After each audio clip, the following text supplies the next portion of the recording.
as my previous vlog on about the Toyota Yaris 2017 before. Now I'm going to review the 2020 model Toyota Yaris new generation. As I've said last time that I'm going to review the new generation Toyota Yaris. As we all know that there are some very strong rivals in the super mini arena, but this new Yaris mixes with the very best. As years ago, the original Toyota Yaris was launched, one of the first finest small cars its time. Toyota's failed to match the magic ever since, producing model after model that were worthy but unremarkable, frugal and interesting. The last generation was overstyled, while paradoxically being as utterly conventional and ordinary as you could imagine. Even the hybrid power unit, once a talking point, no longer seemed worthy. This is the 2020 model Toyota Yaris hybrid variant. And then from nowhere, Toyota brought out a fire-breathing world rally car version. Then, as if they suffered a blow to the head, announced they'd be building a three-door road-going version of the Gazoo racing car based on the next gen model. What is it? What is it underneath of this new gen Toyota Yaris? Underneath is more significant, as the Yaris is built on Toyota's new global architecture. It's a bit like Volkswagen MQB platform in that it's modular and can stretch and shrink to fit demands. Variants of the platform sit underneath Corolla, RAV4, and even Lexus ES, as well as reducing build costs. And even Lexus, its stiffness and lowers the center of gravity, suggested that Yaris will be a better drive than before.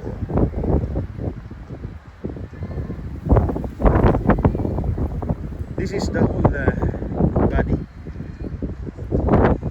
I love the body.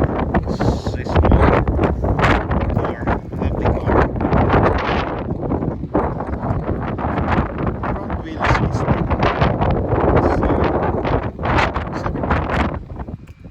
and even the rear wheel is disc brake as well. 17 rims, and this is the rear spot of Toyota Yaris hybrid. We're going to look at under the hood, under the bonnet, and this is a keyless entry.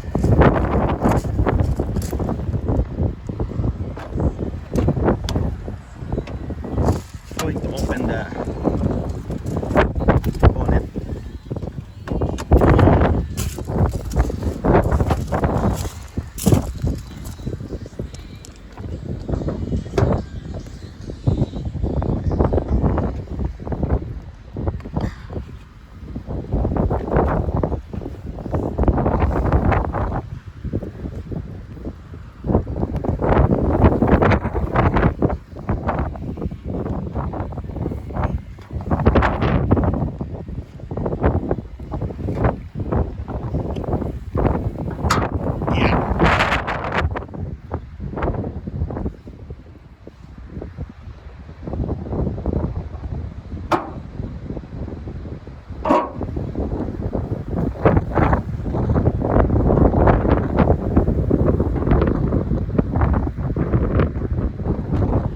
It's a bit windy today.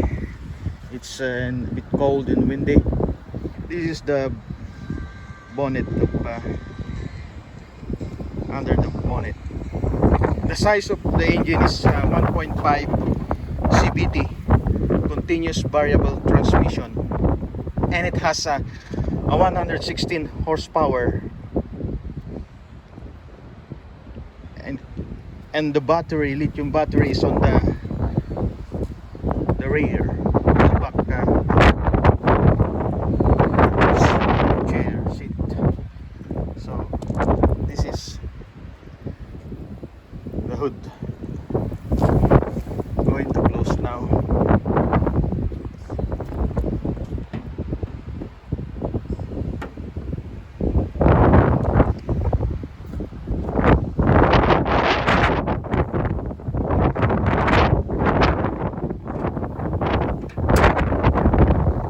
When you close the bonnet, just leave it freely like that.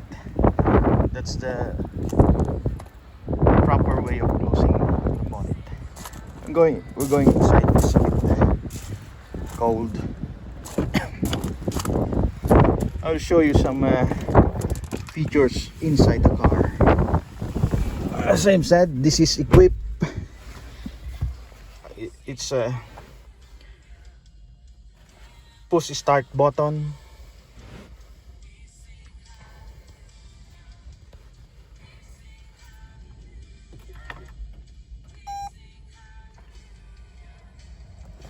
Starting, but still the electric is the one is doing right now. So it's equipped with the start button,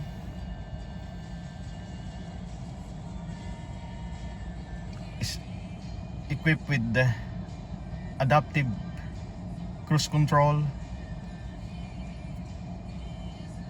emergency brake, emergency collision, and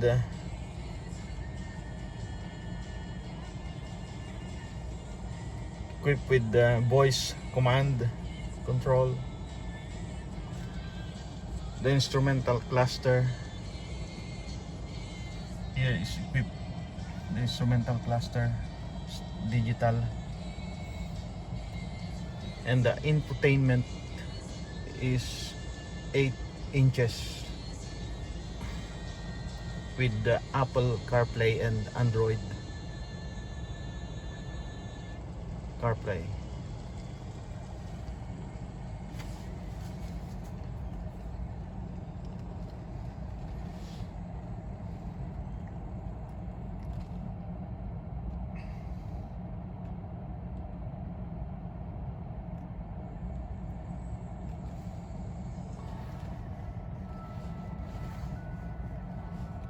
Is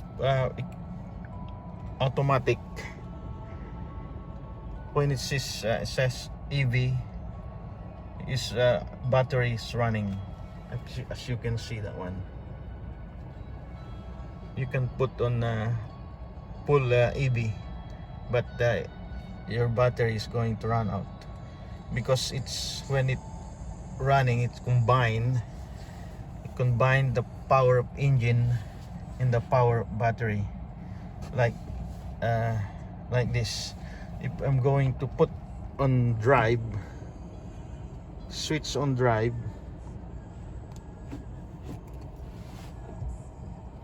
is still battery. The battery is the one that's moving.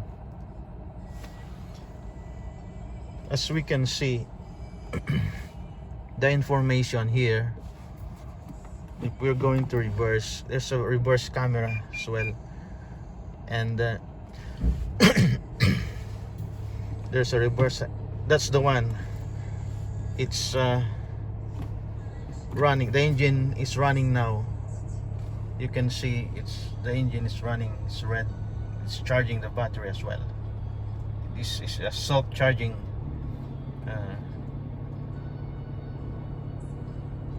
battery. So it's powerful, and it's economical, and has a dual control of climate and dual control of aircon and heating system.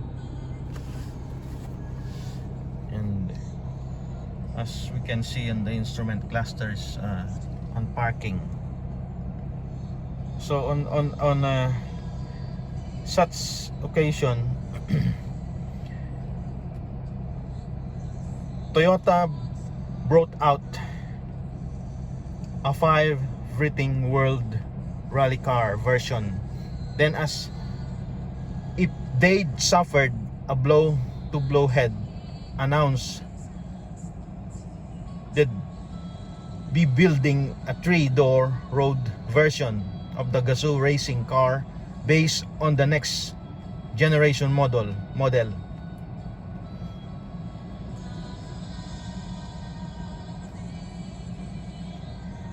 So this is, it looks like inside. This is soft leather, is plastic, and as a center rest. The chair is sporty look.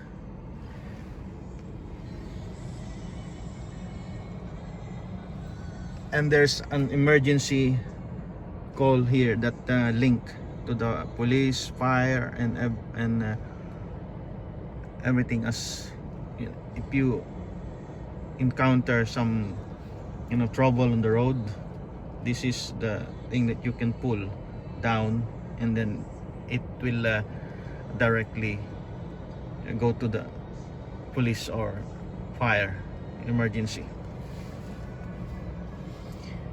This new breed of car is very good. The quality has taken a step up, at least in terms of material choices and how tough things feel. And there's a pleasing amount of room here, as I've said, front and rear. There's a good amount of room, even though it is small car, but it's a good room. The rear, it feels positively spacious, while the boot at 286 liters is on par for the segment. There are plenty of storage areas around here, and a glass holder on the center, glass holder on the side, both side, water holder, I think. And as I've said a while ago, there's enough space in the center to store a modern smartphone here on the center's console space. So, and a couple of shelves across the width of the cabin.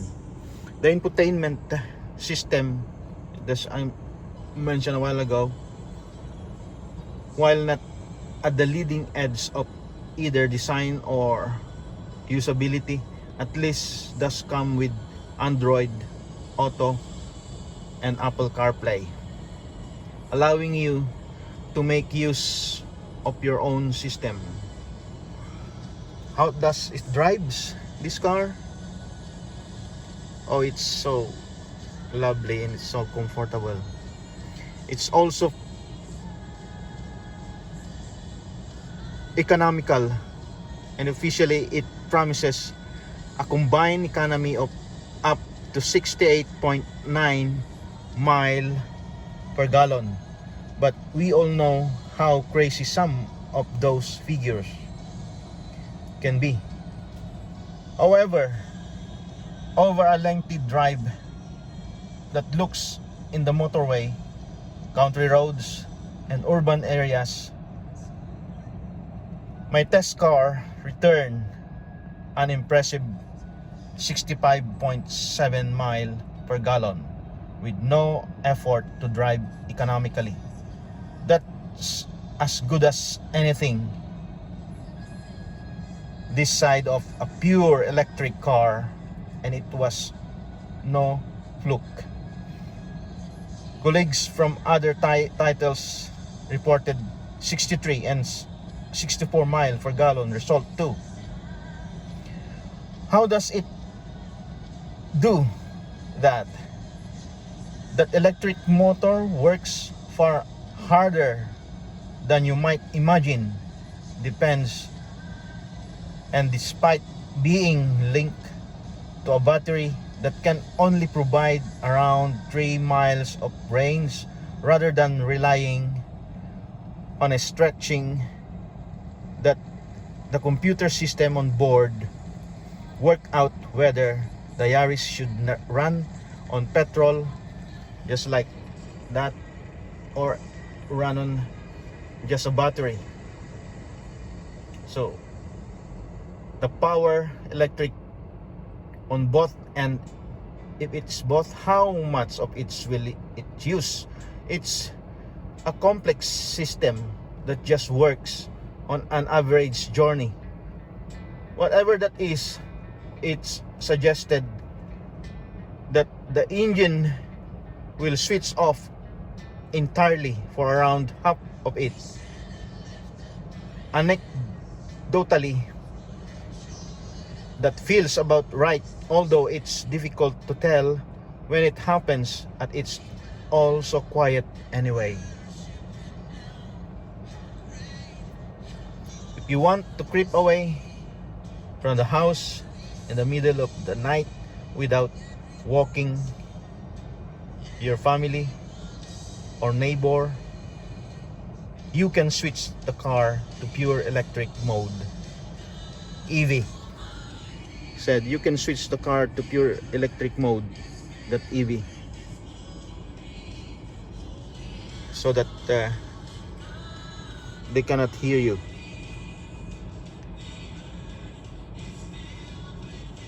It's got everything you'll ever need.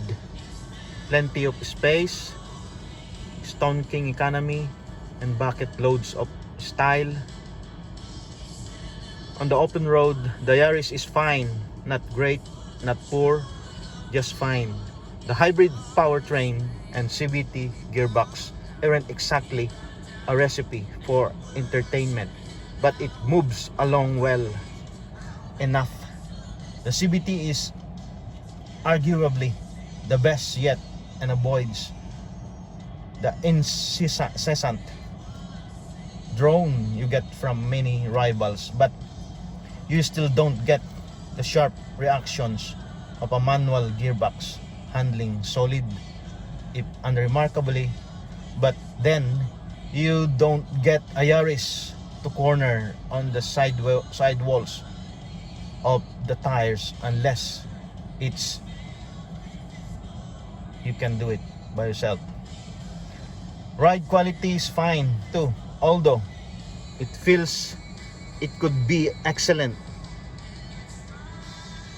This is a European model car. There are some very strong rivals in the Super Mini arena.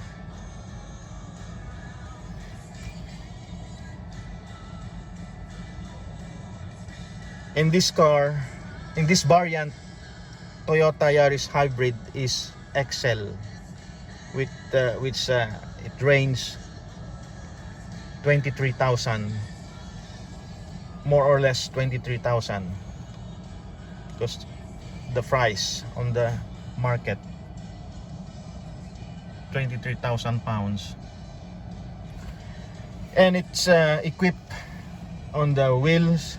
You can adjust tilt height, whatever height you want, whatever you're comfortable driving style. That one you can adjust. That's my driving position anyway.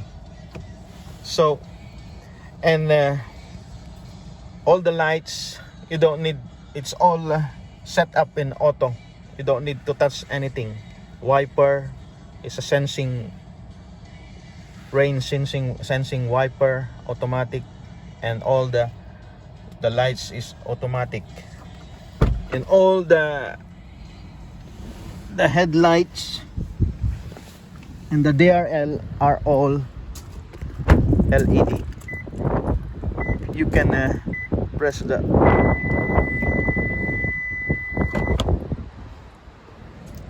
because it's not the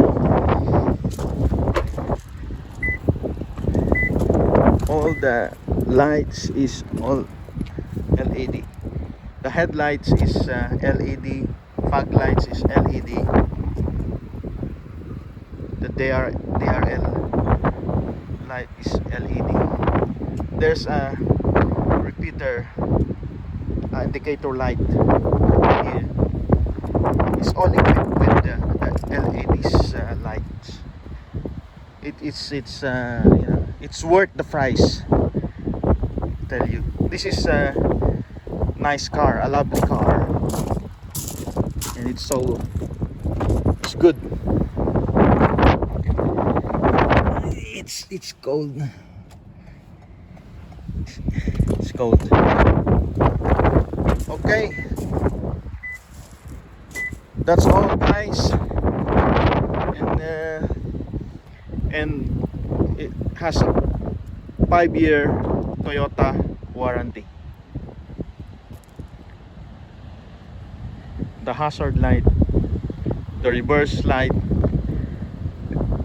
has all LED and has a reverse camera and has a